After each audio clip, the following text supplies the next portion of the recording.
Hello, ladies and gentlemen. Welcome into another Morgan Podcasting Network live broadcast here on Facebook. My name is Rod Morgan. I will serve as your host.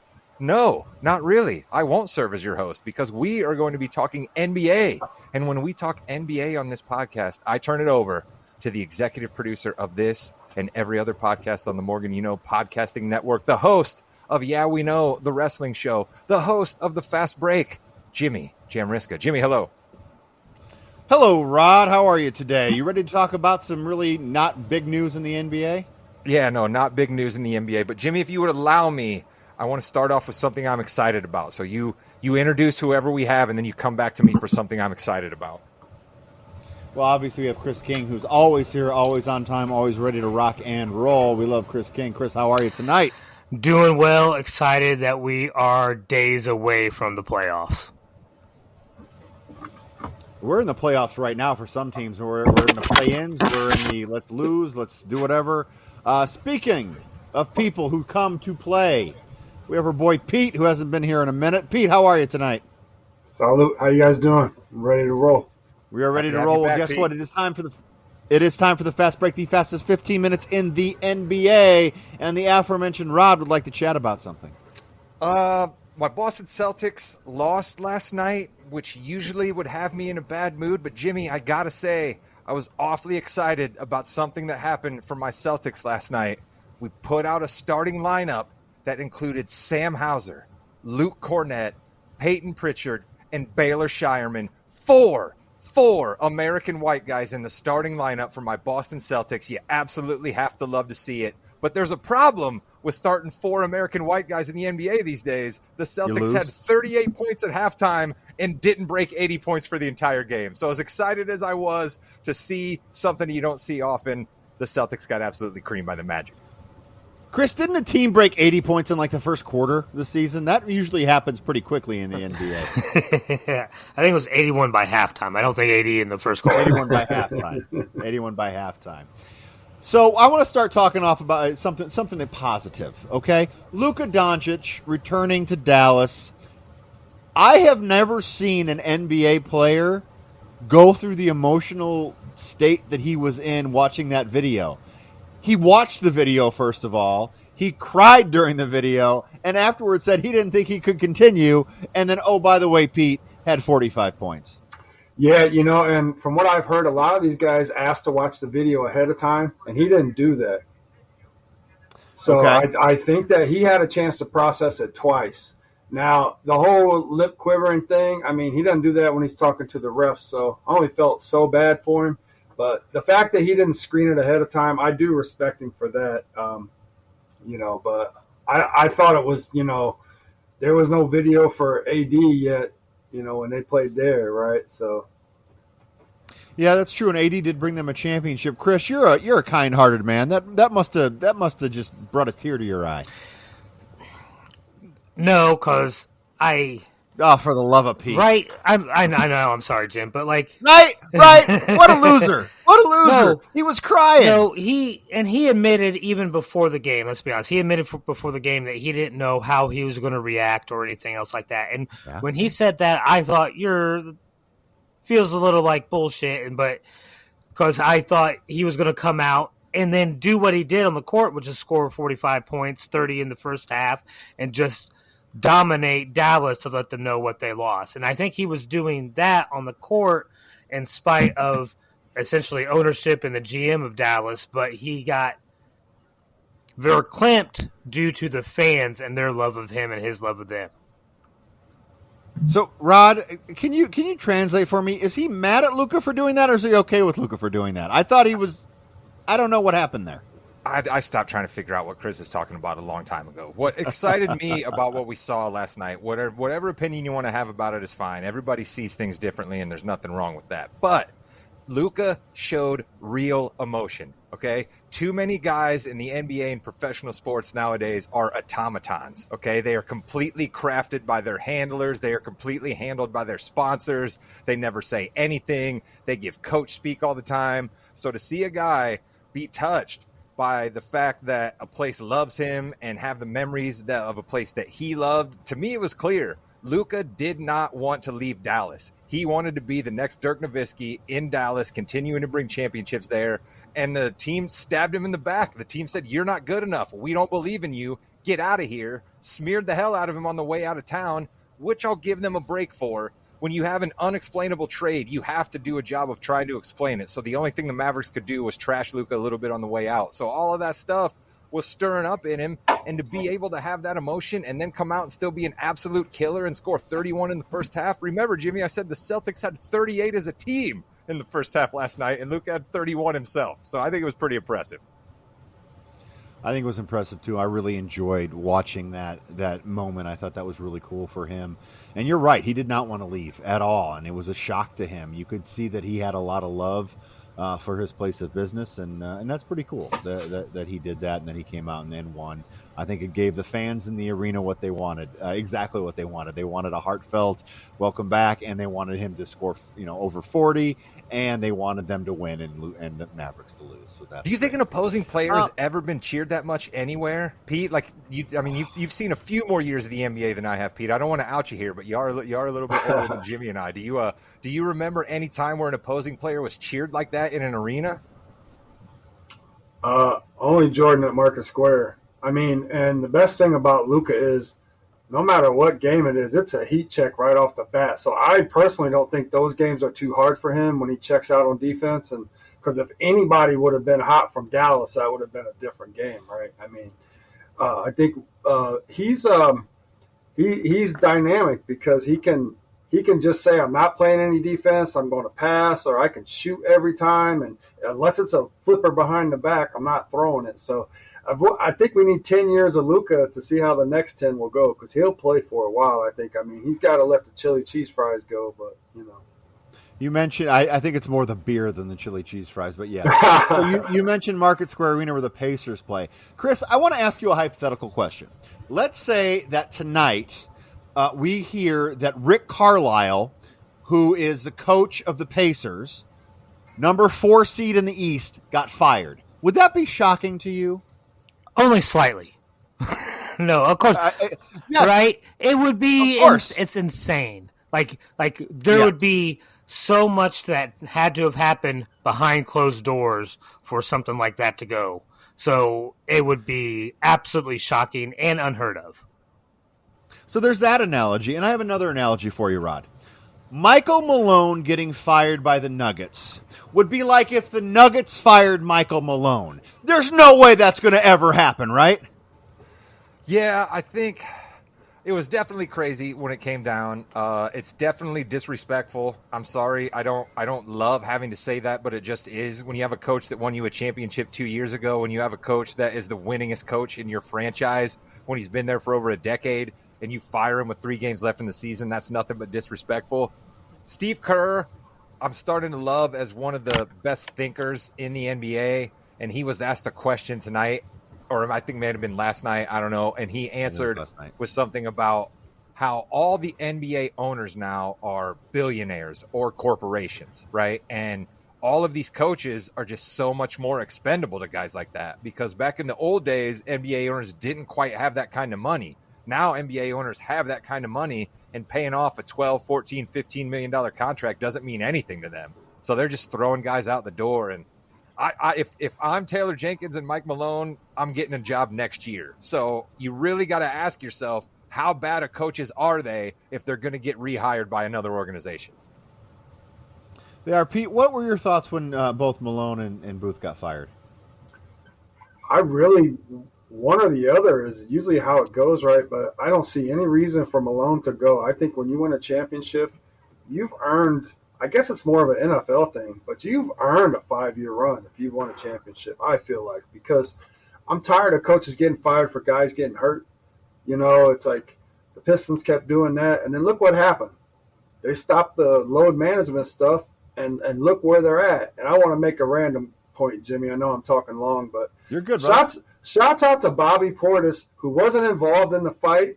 We've all been in trouble at our job, but he just came back in his first game and still almost got thrown out of that game. I just thought that was comical. I was at the playoff game last year when he got tossed for fighting, and it's like, dude, he's that guy. Hold me back, and you let him go. He's not going to do nothing. So I wish that would have happened last night. I mean, he is just comical to me, and he's so effective when he's on the court. Like I've never criticized these guys off the court because I don't care what they do, but what he does on the court, it works. And just be on the court, bro. Stop taking shit that gets you suspended and stop getting in fights. That's all I'm saying.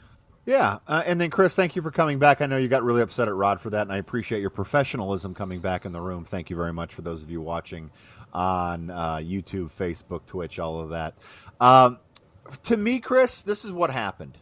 Stan Kroenke is like a parent. When two kids are fighting, you're just like, you know what? You're both grounded. Two kids were fighting. You're both fired. I don't want to deal with either one of you anymore. I can't handle this. Because there's obviously a lot of stuff going behind the scenes with Booth and with Michael Malone. And he had just had it. I just still don't kind of get the timing of that because, you know, maybe it's a situation where, and I think Bill Simmons brought this up on his podcast, where Murray might be hurt more than you think. And then, oh, you can't really blame the Nuggets because he's hurt. They wanted to get ahead of that. Are you buying that at all, Chris? No, I'm not. I mean, Okay. I will buy your parent to child analogy a little bit, right? Because I can see that. I think that you are seeing this be ran even more as a business, right? Because now you have two people that their feud could bring down the value of your asset, right? So what I see this is these organizations have just essentially told their fans that, hey, we are strictly a business and we do not care about trying to win a championship right now. Jimmy, I have a question. Rod, Okay, go ahead. Here's my question. Do any of us believe that bringing in a coach with no time to practice and with only a few games before the playoffs is actually going to give your team a bump? Do any of us actually believe that? Because that was the thing that we were fed by Memphis and by Denver. I don't believe it. I don't see how a guy coming in, especially in Memphis' situation, that dude's never even been an assistant in the NBA before ever. And all of a sudden he's your head coach and somehow he's going to give you a better shot to win. I don't get that at all. Maybe in Denver, David Adelman, I don't like the fact that now he's the coach, but I guess, you know, he's a well-respected assistant, has interviewed for some head jobs before, so it makes a little more sense there. But I don't believe how an interim coach gives your team a better chance to win in the playoffs. I just don't believe it. It's only happened one time, and it's not in the NBA. It was in the NCAA when Steve Fisher took over at Michigan in '88 and then won the last 6 games to win the championship. Pete, what do you think? You know, I just think it's crazy, guys. I mean, I think what happens in the NBA is the players take no accountability after this happens because they always say, once we have a training camp together, well, you don't get that before the playoffs. So what I think happens is the organization knows that going in, like this year is a tank, even though take your family to a game and it's $600-700 if you buy a basketball. So I have a problem with it from a fan standpoint, but if I was running a business, eventually guys get fired, and in the NBA that means traded. So I don't like it. I feel like Denver, if it gets tough, all the guys will quit and say, hey, they brought in a new coach, even though they were probably the ones asking for it. So this is interesting because other than the Grizzlies and the Nuggets, Rod, I'm looking right now through these teams, and I don't see too many vacancies coming up. Do they just switch coaches? I don't think so, but can you think of the 76ers will probably have an opening, I would think, and the Suns will have an opening because that's all Ishbia does, like you brought to the table earlier. But who else is going to be out there? Or is it team, Rod, like the Magic or like, I don't know, the Bulls who think they might be close, wanting to bring in a veteran coach? What do you think? There's no chance the Bulls are going to fire Billy Donovan and bring in another coach. Jerry Reinsdorf is probably Jerry Reinsdorf's the cheapest owner. Oh yeah. You're right. He's the old owner. You're right. Good. Yeah, call. He's not looking to pay out Billy Donovan and then bring in somebody else for bigger money. He's definitely not looking to do that. And I think there is a very good possibility that we could be seeing the Spider-Man meme, Taylor Jenkins and Mike Malone pointing at each other and they just switch jobs. I really do think that's a possibility. That is crazy. All right, let's talk some on the court, shall we? I mentioned the Nuggets are in 4th place. By the end of this week, they could be in the play-in game. Rod, This is crazy. I love it. This is a lot of just up and down. What's been your favorite part so far? My favorite part is I literally, for the last week, every day when I wake up, instead of going and doom scrolling on Twitter to find out the newest thing about tariffs, this isn't a podcast for that, but instead of doing that, I look up the NBA standings and become absolutely amazed at how bunch 3 through 10 has been in the Western Conference. I mean, and then if you look at it this way, Minnesota is 46-33, and they are the 8th seed. And nobody in the East below 6 has an above 500 record. So, I mean, it's just the two differences in the conference are right there. And you could convince me that the Clippers or the Warriors or even the Wolves on the right night could make it all the way to the Western Conference Finals. And I'm talking about the 6, 7, and 8 seeds right there. So, I mean, it's absolutely crazy. The other thing that I think, I don't mean any disrespect to Houston, but I would absolutely love being the 7th seed in the Western Conference because that's the team I want to play in the first round. Well, Chris, if you're the 7th seed in the Western Conference, you're the Golden State Warriors right now. So I think that is a heartbreaker for Houston, isn't it?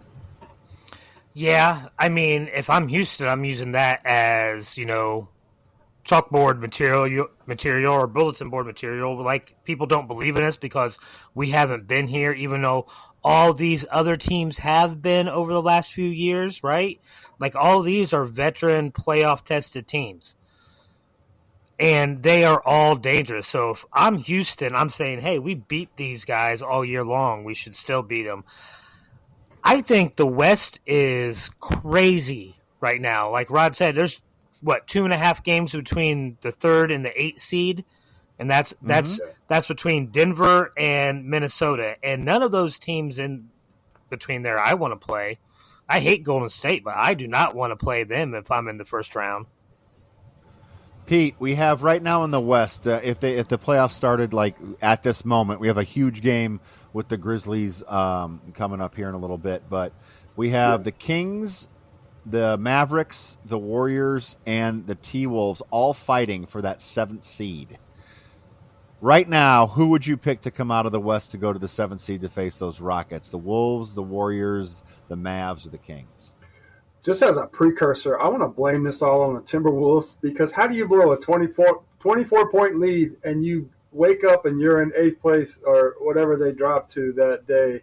But I know Sacramento's locked into the 9 spot, but I think it's the guys that want to have a road series and not a weekend tournament, So I think the NBA's done a great job with the in-season tournament, but they are got to find a way to make these last games matter. And I think this year it's working. I mean, honestly, in the West, and you could say the East is pretty much going to be the Bulls, Cavs, and the Heat Invitational like it usually is. But I respect, that progress. I would like to see the East get more competitive as the West standings are. But I do think Sacramento could be a wild card, and no one's talking about them. So wow. I'm going to just say if they get in and win a couple games, I could see something happening with Sacramento.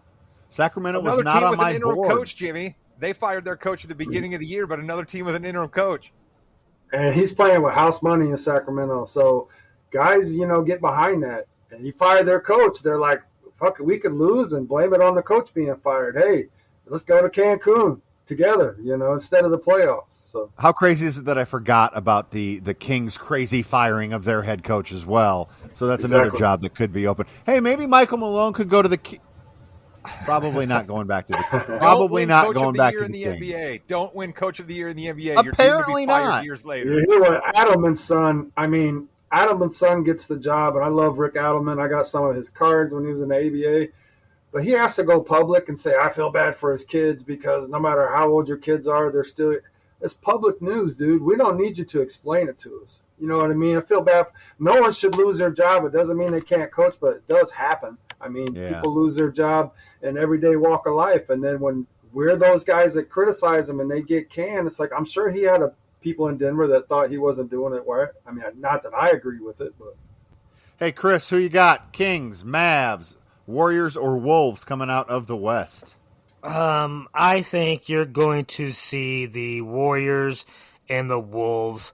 I think that's going to be your first game. Whoever wins that ends up the 7th seed. But either way, those two teams are the 7 and 8 seed.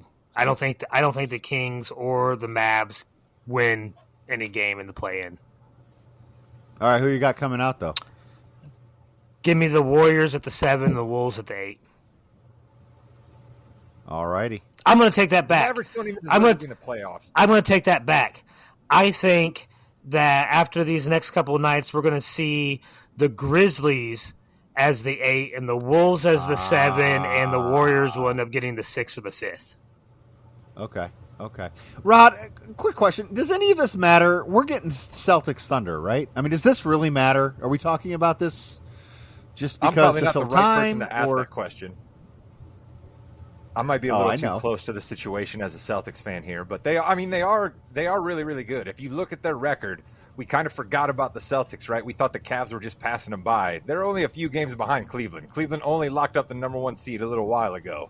And the Celtics are actually not a bunch of games behind the Thunder either, who everybody just thinks is blowing the league away. So the defending champs are still going to have something to say about this. The Thunder have a little bit of playoff experience under their belt. And the reason that I'm anti-Houston is not youth. I don't really have a problem with youth. With youth? What did I say there? With youth. Youth? But I was almost like Joe Pesci there in my. What's a Ute? Right there is what I just did. Yeah, what is a exactly Ute? What I did there. But I think their problem is they don't have a go-to scorer. Are you scared of Fred VanVleet in the last 3 minutes of a game? Because I'm definitely not. I love Amen Thompson's athleticism and his defensive ability, but that dude can't shoot. Şengün is a bit of a Jokic light, but he's not much of a shooter either. So, I just worry about when things bog down and things slow down in the playoffs, who is Houston going to? And if they end up playing the Warriors, right? But I'm with Chris. I think the Warriors might be able to sneak into the 6th seed. But if they have to play somebody who has like an Ant Edwards or, the Rockets are just going to be in trouble. I'm sorry. I still think Ime Udoka should be the coach of the Celtics. So that's another thing that I always think about every time I see the Rockets. I'm just like, man, how good would my Celtics be if Ime Udoka was still coaching that team? Damn it, Ime, what did you have to do whatever you did? We still don't know what you did, but why did you have to do it? And he did it good. And let's see, wait a minute. What is that a little tune in my ear? That is. It's time for the Robden Nation of the week. We have to do something about this situation. These teams don't really play hard. They don't care about the regular season. The evidence is against me right now, where guys are just choosing not to play. And when we excuse the behavior, but he can't be a lot of fun to be around, then he calls for your job. The owner clearly knows that your team's going nowhere. Now you've become even more of a sideshow. You're not going to be tired. All right, I got to go a little negative here. We just talked about how great the NBA has been in the playoff race and all of that. It's been absolutely fantastic. But we need to have a serious discussion in the NBA Rules Committee this offseason about people driving to the basket and their offhand that they are not dribbling with. Because we now have an epidemic in this league where guys basically have their off arm out like they're a blocker in football, and they are just driving into the middle and shoving guys off all the time. And I'll be honest here, my guy, number 0 for the Celtics, Jason Tatum, might be one of the biggest offenders of this. So I'm fine if Tatum loses it because I want to see it go away across the league. I mean, just every single guy that's driving into the lane is pushing off. It's just happening all over the place, and we've got to do something about it. We did something about the hand checking at the top of the key years back to open up offense, and now we've gone too far where it's too easy for guys to get to the basket because they're allowed to push dudes off with a chicken wing. We've got to do something about it. All right, Pete, what do you think? Do we need to do something about it, or should we just let him play?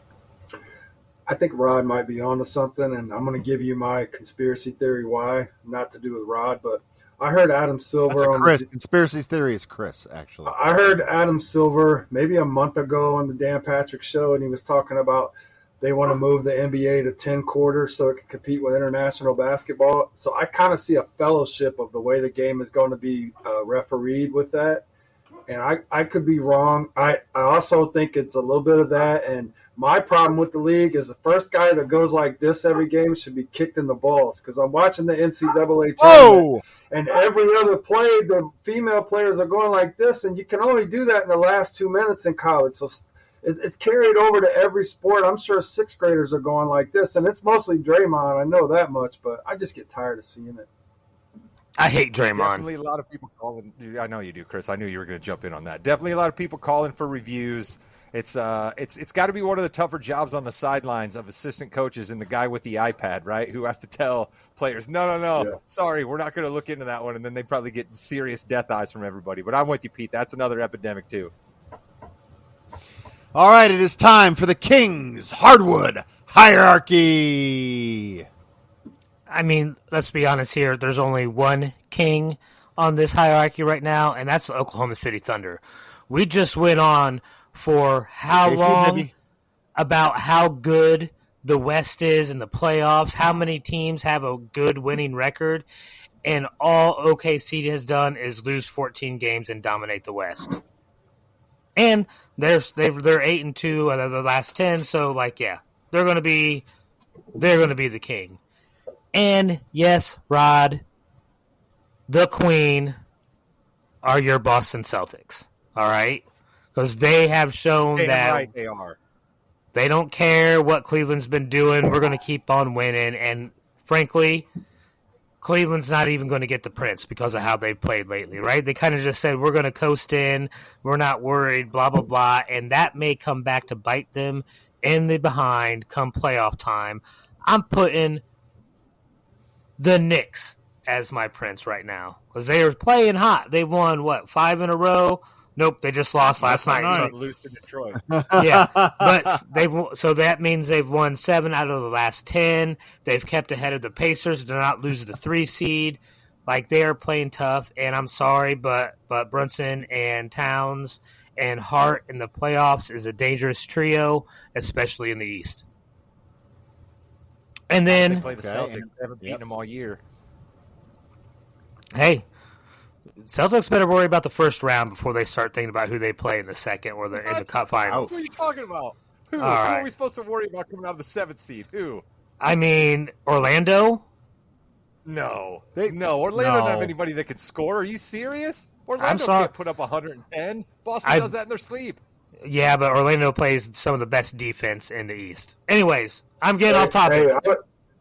Hey, Chris, remember, though, Tibbs is going to play these guys into the ground before the playoffs, and he'll have 3 healthy starters, so please don't forget that. Yeah, I know. I am fully aware of Tibbs. I've also seen what the Knicks are capable of doing even when their backs are against the wall. Okay, so Jester, in this palace of obsolescence and ineptitude, I have 3 members that are going to be universal members from all until now, until the end of time, because they have failed to even win 20 games this season, all right? The Jazz, the Wizards, and the Hornets, you guys have shown the world that you do not care about basketball or even trying to attempt to put a watchable product on the court. Occasionally, the Wizards would be fun to watch, but that's about it. That's pathetic, dude. They've been terrible all year. The Suns have lost 8 straight games and farted themselves right out of the playoffs. That is absolutely the team that has to be the Jester right now. Or maybe, I don't know, the Nuggets who, just fired their coach with 8 games to go. How about them? Wait, by the way, it's Chris's list. It's okay. We can't argue with him. It's his opinion. But we should absolutely be killing Phoenix. We should absolutely be killing Phoenix. That team came in expecting to be a top 4 seed in the West, and they didn't even make the play-in. That's pathetic. We talked about injuries. Pete brought up injuries. They really don't have injuries to speak to in Phoenix. Sure, Durant's been out a little bit, but the rest of their team has been healthy, and they're just terrible. They actually played better when Beal's hurt. I really think that should have been the Rod Damnation. Did you hear the passion and the fire behind that rant? Hey, we had dueling Rod Damnations today. It's ridiculous, man. Week Kevin Durant is too good of a player to suffer the fate that he has drawn himself over the past couple of years, man. Honestly, Kevin Durant is too good of a player, and we are not going to remember this man with any one team. We are not going to remember this man as anything other than a malcontent because of the way his last 7 years have gone. He seemed to have utopia in Oklahoma City, and we all gave him a break for wanting to leave there. He goes to Golden State, wins 2 championships, wins 2 finals MVPs, gets in a fight with Draymond, congratulations. Everybody fights with Draymond. Be a professional and stay on the team. No, I'm going to go to Brooklyn and hang out with Kyrie Irving. That thing completely blows up. He signs a new contract, says fire the coach. They say no. He says trade me. They say no, not yet. Then they trade him to Phoenix, and that team goes to shit. Kevin Durant's going to go somewhere next year and screw that team up. I'm so disappointed in the way Kevin Durant's later years have gone, and I'm so disappointed in the Suns because they have an owner that comes in and says, we're going to win, we're going to spend money, and they absolutely are terrible. Bradley Beal should be ashamed of himself. That dude is the poster child for keep cashing them checks, dude. Bradley Beal does not care about anything other than receiving his huge paychecks every other week from the Phoenix Suns. And with that, you've been listening to the NBA Fast Break on the More You Knows Podcasting Network. Pete, thanks for joining us. We appreciate you as always. Thanks for having me. Pete, and then Chris and Rod are going to stay on with me. Jimmy, let's let Pete have a final shot here. Get a final shot, Pete. Any last thing you want to say about the NBA before we say goodbye to you? I think so. I want to say Durant waited a year for them to get healthy. They gave him a max deal anyway. They got James Harden, and both him and Kyrie left before he did. So I think that my brother said this too, that we're going to remember his legacy different because of all the, I want to trade it but I mean, if he had a size 13 instead of a size 14 in that series against Milwaukee, we'd be having a whole different discussion, I think. We'd be having a whole different discussion about Giannis, too, because that team might not get back to sniffing a championship, and we're going to think awful different about Giannis because he got one. And, Pete, you're really right. I hate having to mention that Nets team really did about make the finals, but you're right. If his foot's not on that line, maybe they're there. Yeah, and that whole story about Giannis and the 50 chicken nuggets, that's nothing. My son does that every other day. So that's awesome. Thanks, Pete. Welcome to the Yeah We Know podcast, part of the More You Knows Podcasting Network. You're in the ring with Jimmy, Rod, and Chris, and we have to start off with this. And I quote, "After being blindsided by my personal trauma on live television, my character said something on air that was not true, and I'd like to take this opportunity to clear the air. I should never have called Chicago fans smart. I sincerely apologize. Rod, you know I am not the biggest fan of Charlotte Flair."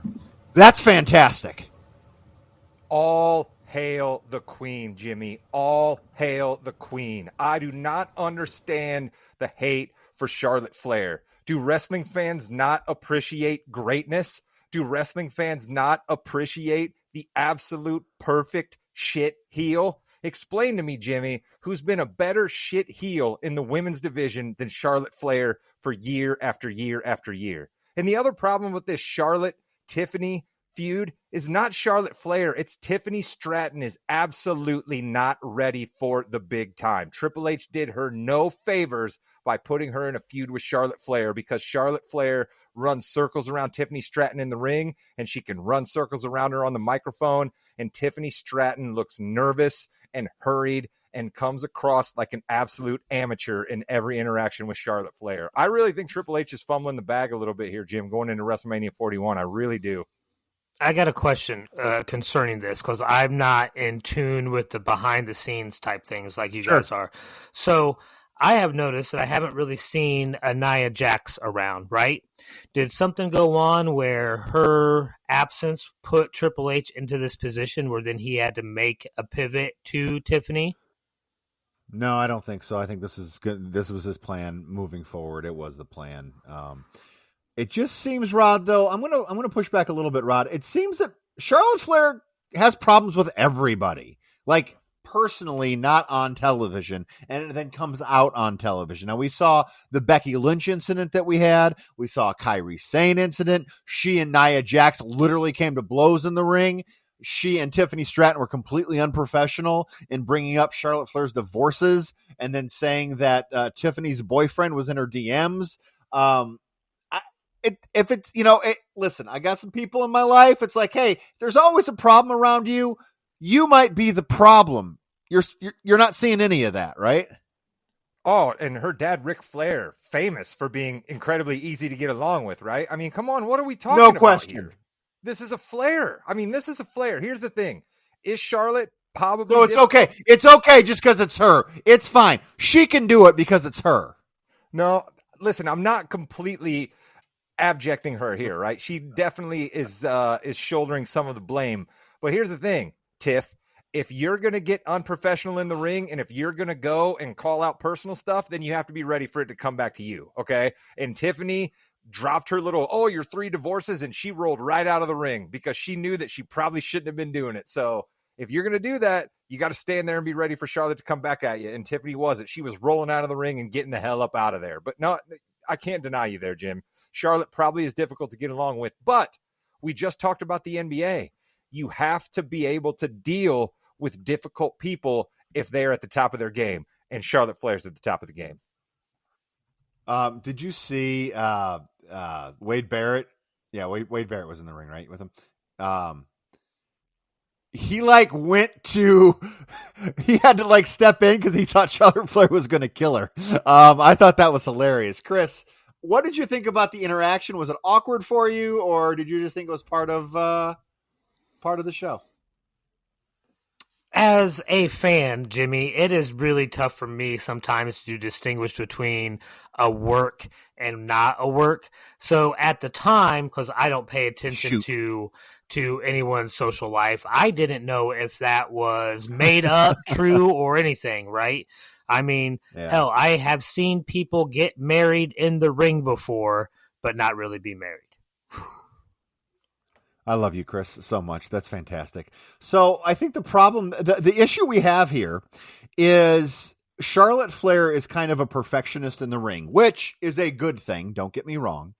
But anytime someone messes up with Charlotte, she doesn't help them out at all. She just kind of stands there and says, yeah, you effed up, didn't you? And then, maybe slaps them around a little bit.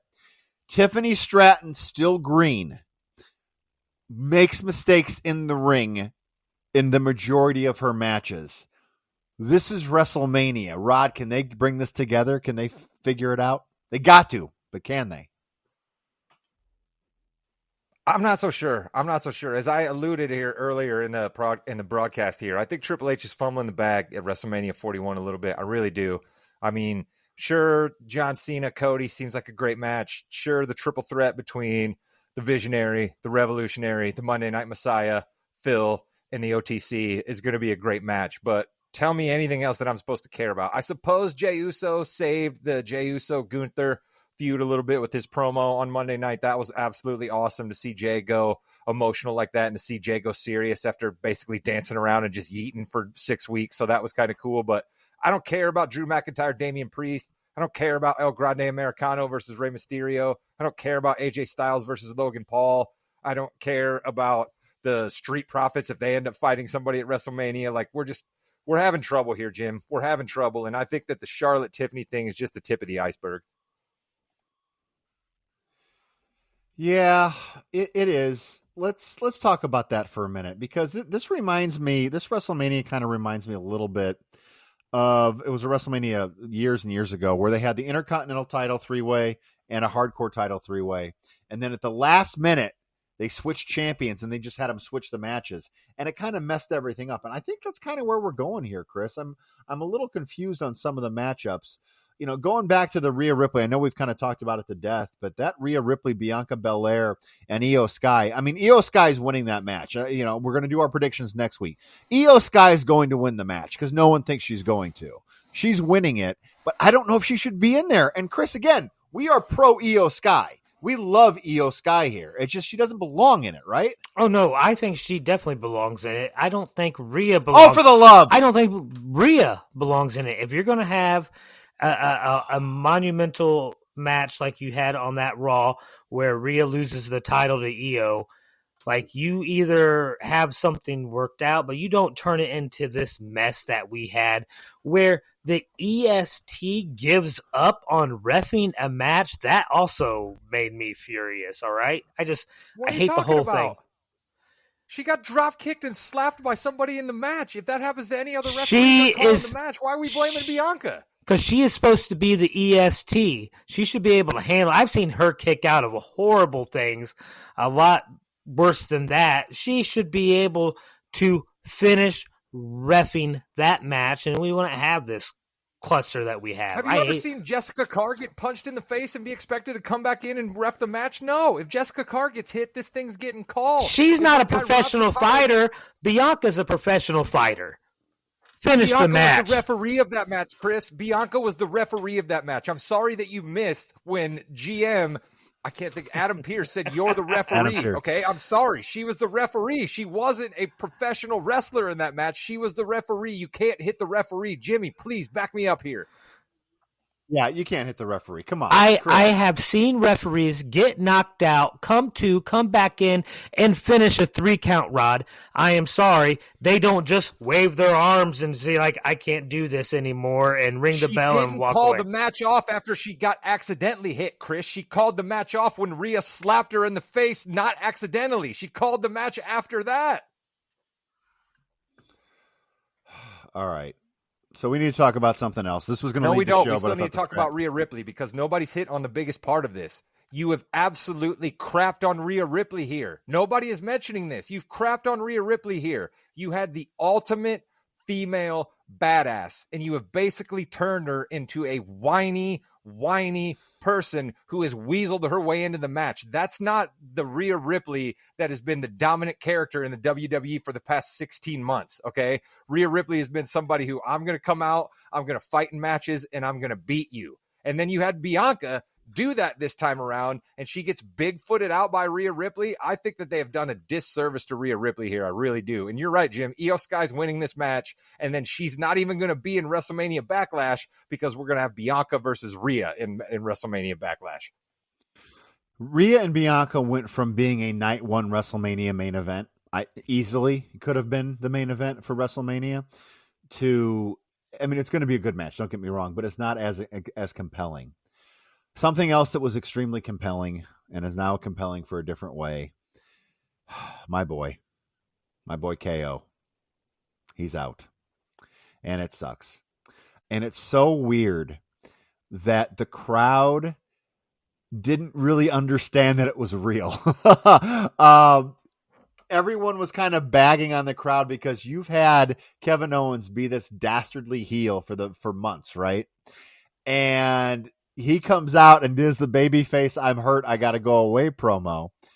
And I don't know if they bought it. So they weren't really into it. And they're like, oh, as soon as he left the ring, it's like, oh, he's actually hurt. That really sucks because Orton and Owens would have been a hell of a match. And Owens has some neck surgery, so he's going to be gone for a while. It stinks. I hate when people get hurt, and especially my favorite wrestler, obviously. It's a crappy way to go into WrestleMania season. Again, it's just like a little black mark, no fault of anyone's other than, a snapmare that Kevin Owens took on a Raw. Yeah, it stinks, Rod. Yeah, man, I felt really, really bad for KO because you said it there. We might not see KO back, right? We might not. It's, Randy Orton was gone for a while. Edge was gone for 11 years. You know what I mean? Like I know Kevin Owens says he wants to be back, but neck surgeries are not to be trifled with. And his last time in a WWE ring, maybe he's getting no reaction from the crowd and almost booed, and then some guy's yelling at him and as he's walking down the aisle back to backstage and KO has to get in that guy's face. Like, KO should have got a grand send-off because that guy has given his body over to the WWE fans for 15 years, and that situation is when you show him appreciation. And you said it, Jim, the American crowds not looking good these days. Just not looking good these days. The Europe crowds look so much better than American crowds right now. It's not even funny. Chris. I was fooled. I didn't believe him at first. Yeah. Right? I'm sorry, but I didn't. I thought for sure. And to be truthfully honest, I didn't really think it was true until I saw the text chain. Yeah, it's so weird. Because like, listen, I listen to some podcasts. Okay, I don't know anything, right? But it's like, oh no, he's hurt. That stinks. It's like, oh, no one cared. Why? Oh, because they didn't think it was real. Weird. So then you've got Randy Orton, who just can't buy anything. I mean, he gets some bad luck, injuries. He comes back, and the biggest things in wrestling history happen within a few months of each other. At his comebacks or his big wins. So he gives the RKO to Nick Aldis. Randy Orton needs somebody at WrestleMania. There are 11 matches right now on WrestleMania. He is going to be in the 12th match. Who is he going to wrestle? I don't know. Some people said, "Oh, is it Nick Aldis?" Because he did that. That'd be fun. I think it'd be great for Nick Aldis because he's been a wrestler for decades. I think that'd be great, and I'm all for giving him his WrestleMania moment. That'd be great, wonderful. Doesn't do anything, as far as long-term storytelling goes. I think it'd be a great time to bring up somebody who is kind of younger, maybe even I don't know, a champion in another organization. I don't know. If you say his name, he might appear. I think that would be awesome. Why not? Why not? Bring him on SmackDown. You guys are trying to talk that into existence for a while now. Hey, Skippy, I've got a pretty good track record. Thank you very much. I don't know, Rod. What do you think? Do you have any ideas on a possible opponent for Randy Orton? I have an idea on a possible opponent for Randy Orton because you have an idea on a possible opponent for Randy Orton, Jimmy, and you were just not letting our audience in on who you actually think he's going to fight at WrestleMania.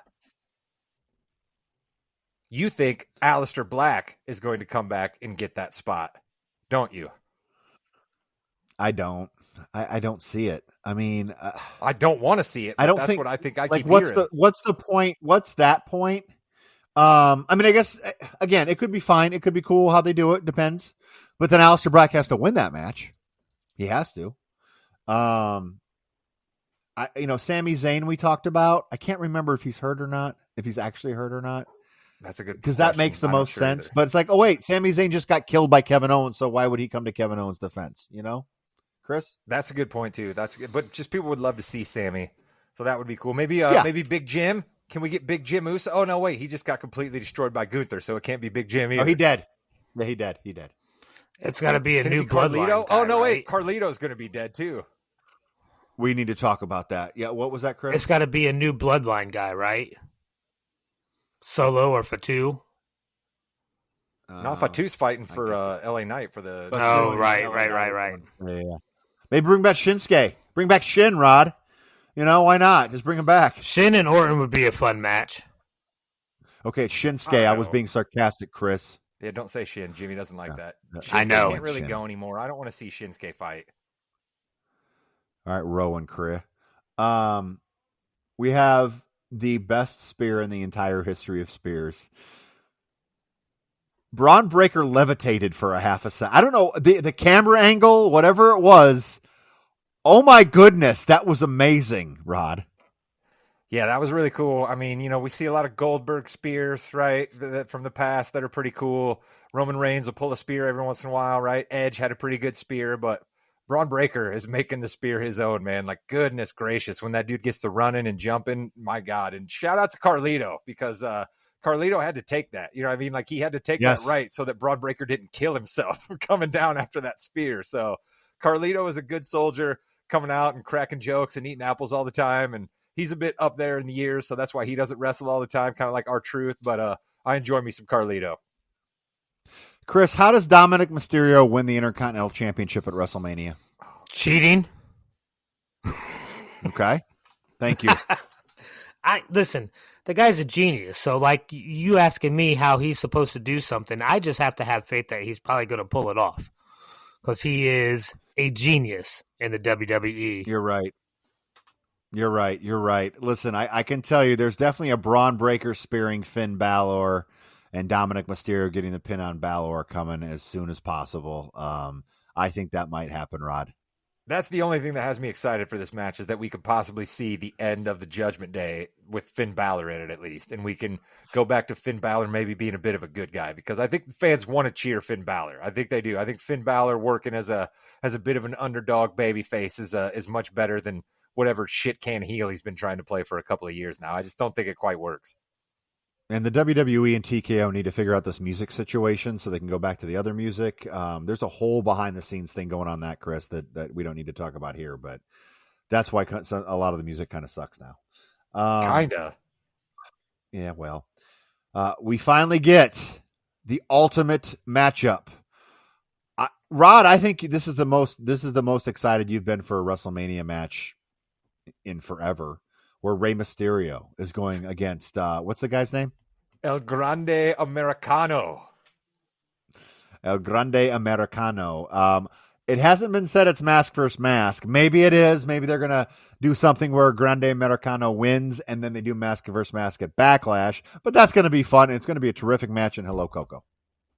Yeah, no, I'm excited for my guy Gable finally getting a solo match at WrestleMania, but I'm also bummed out that he has to wear a mask to finally be able to do it after all the years. We're like, hey, Chad Gable, put on a mask and say you're from the Gulf of America, and now we're going to give you a gimmick at WrestleMania.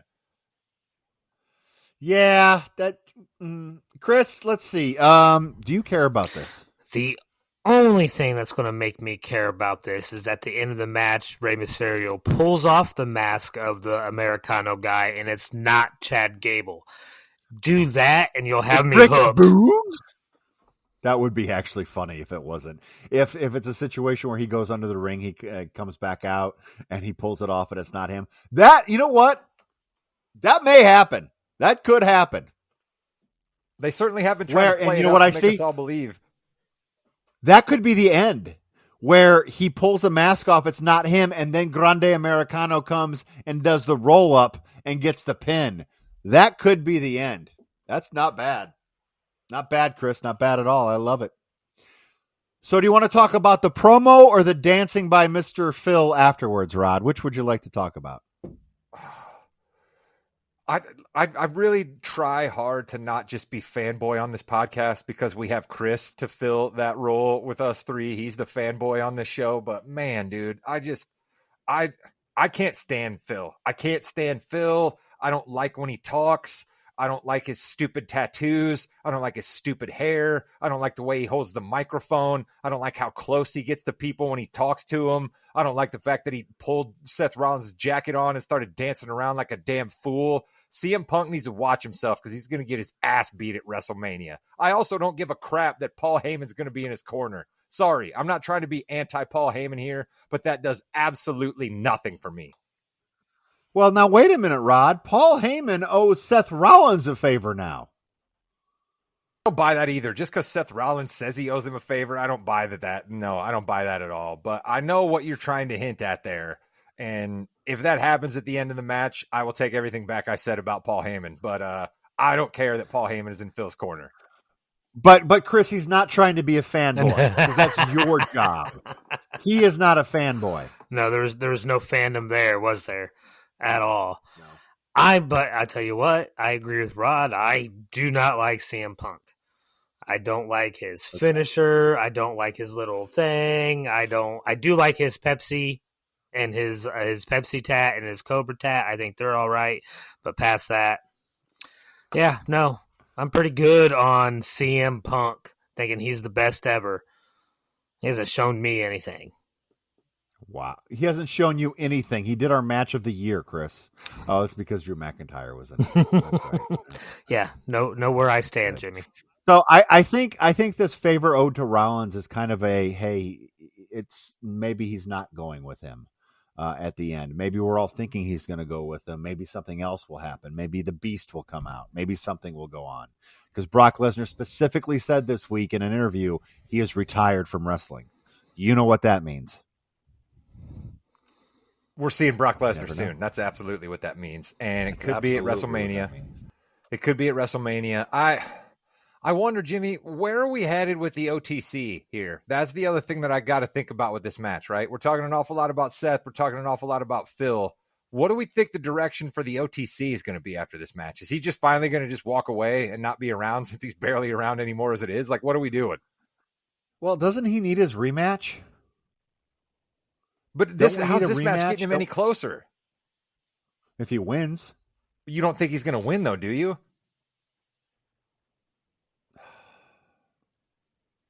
That's a good question. I guess you don't have to say. We can hold for predictions till next week, but no, but we can talk through a little bit here. Like who, if Gunther, if Jey Uso and Cody Rhodes are your champions after WrestleMania, which I think that's what we think. Right? As of this second, could change, right? Let's just say Jey Uso and Cody Rhodes are your champions. You need a bad guy. Does CM Punk go bad? Does Rollins then go bad? And then we have a Rollins and Gunther? Roman Reigns, he just went good. Is he? What is he? So yeah, we got to figure out who's going to win this match, because I don't think it's clear who's going to win. I think a lot of us are leaning towards Rollins, but it could be any of the three. Nah, you want Phil to win. You should just come on. We all just went fanboy on it, Jimmy. Why don't you just let your fanboy out? You love Phil. It absolutely drives you crazy that Chris and I trash CM Punk because you do believe he's the best in the world. So you think he's winning this match? Come on. Oh, he's not the best in the world. He's fantastic, and you guys are completely wrong on him. But I don't know. I don't know who I want to win. I could see. Do I want? You definitely don't want Roman to win.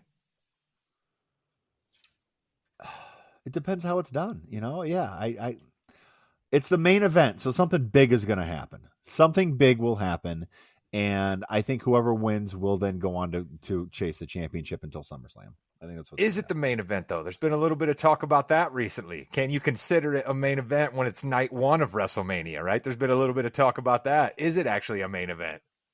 Oh, 100% not. It's not the main event of WrestleMania. It's Cody Rhodes and John Cena is the main event of WrestleMania. Phil has the main event of night one of WrestleMania. There's it's two different shows, but one show.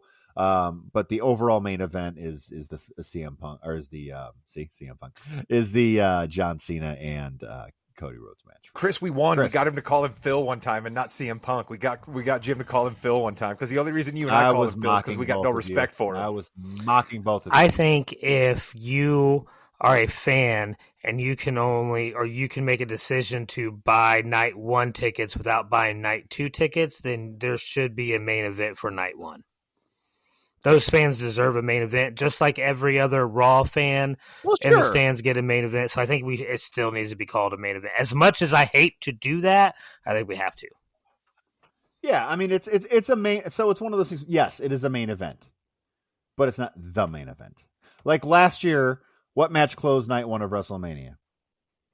Wasn't that the Usos versus KO and Sami Zayn?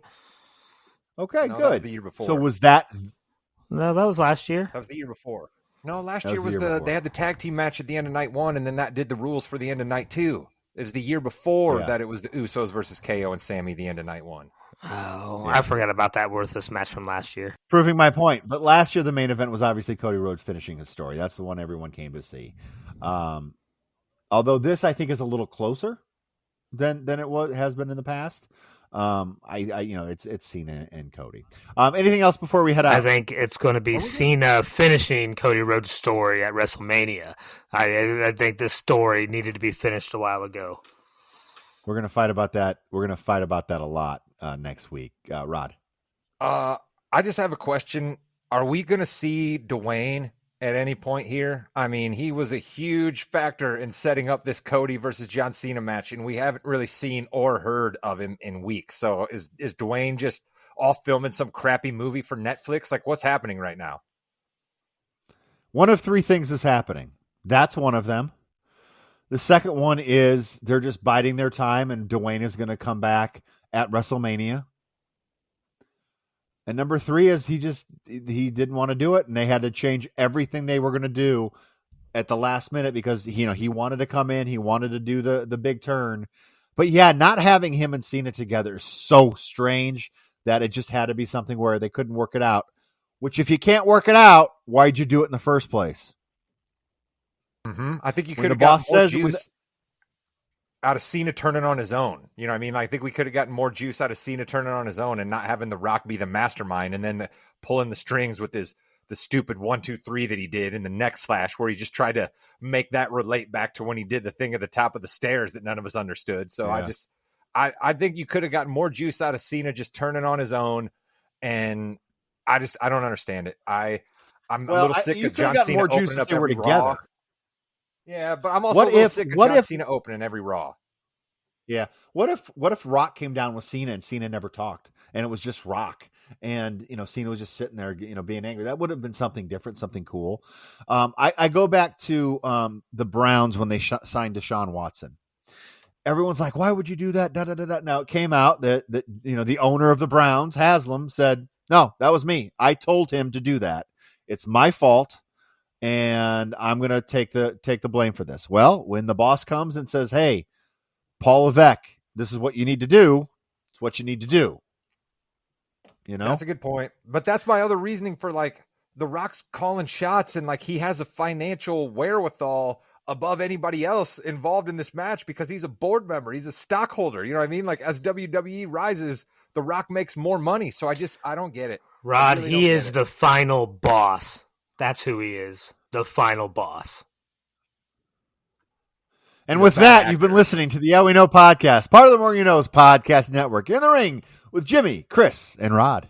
I cannot wait until next week. I'm going to be fighting so much with you two gentlemen. Like we have like 12 listeners, but you 12 listeners should be excited for next week's show because it is going to be massively entertaining.